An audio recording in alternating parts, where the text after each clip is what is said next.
Bonjour, j'aimerais prendre quelques minutes pour vous présenter ma perception des méridiens de Masunaga. Donc, la formation qu'on va offrir en début d'année prochaine s'adresse à ces méridiens qui, pour plusieurs personnes, sont un peu mystérieux. Comment ça se fait qu'il peut y avoir de nouveaux méridiens? En réalité, les méridiens de Masunaga ne sont pas nouveaux. Je crois qu'à un moment donné, dans l'histoire de la médecine orientale, il y a eu une simplification des trajets de méridiens qui a été faite. Donc, on est parti d'une complexité très grande, ou plus grande du moins, pour amener ça à une chose très simple. On pourrait se donner l'image des notes de musique. On a structuré 7 notes de musique, mais quand on fait de la musique, on peut utiliser toutes ces notes-là pour créer beaucoup plus large, des mélodies, etc. Donc, les 12 méridiens, je les ai présentés ici sous forme de colonnes. Vos 12 méridiens soutiennent votre organisme, soutiennent votre système. Quand vous êtes en santé ou lorsque vous êtes légèrement incommodé, ces méridiens-là, qui sont au nombre de 12, font le travail. Donc, on a un méridien pour le poumon, un méridien pour le cœur, etc.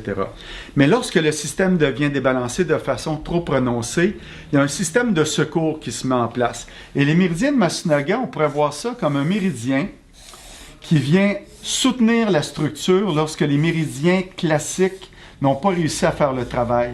Donc, ces méridiens-là sont toujours là, mais ils vont s'activer au moment où les méridiens classiques ne travaillent plus à leur plein régime.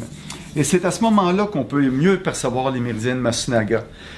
Ça fait une trentaine d'années que je travaille avec ces méridiens-là, et souvent il y a des gens qui me disent « Comment ça se fait que je ne les perçois pas ou pourquoi ils ne sont pas si évidents que ça? » Premièrement, il faut savoir où ils sont situés, et il y a une logique derrière leur distribution sur le corps.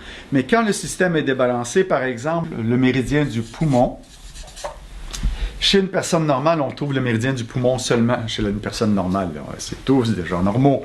Mais normalement, on va retrouver le méridien du poumon uniquement dans le bras, de façon traditionnelle.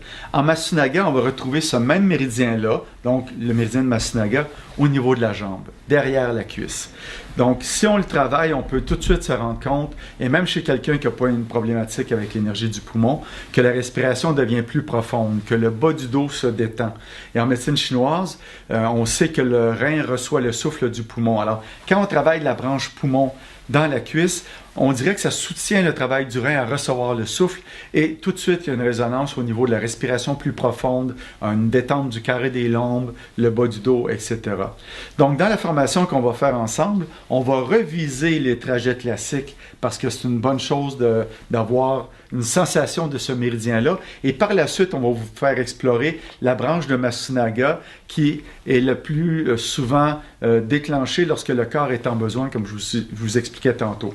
Alors, c'est une belle découverte, les méridiens de Masunaga. Moi, ça a transformé ma pratique, et c'est cette vision, cet enthousiasme que je veux vous proposer avec mon amie Barbara pour que vous puissiez l'expérimenter, encore une fois, par le travail de Barbara dans votre corps directement, et par le travail de Barbara et moi, à travers la pratique directe avec vos receveurs et vos clients. Alors, j'espère vous voir. Merci.